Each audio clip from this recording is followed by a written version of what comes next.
జామాకులు. దీనిలో చింతపండు, ఉప్పు, కారం వేసుకొని తింటే చాలా బాగుంటుంది ఫ్రెండ్స్. మా అమ్మమ్మ వాళ్ళు ఊళ్ళో చెట్టు ఉండేది.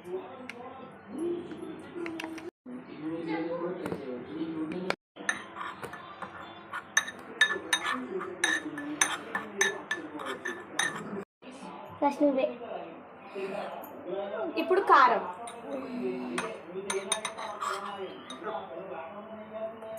ఉప్పు కారం చాలు చాలు.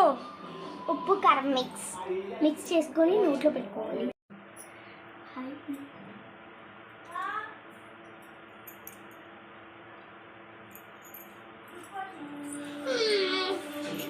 ఎట్లుంది అనన్య? బాగుందా? కారం ఉందా? ఎట్లుంది రిత? నీ చూడు, నీకు ఎట్లుంది రిత? బాగుందా?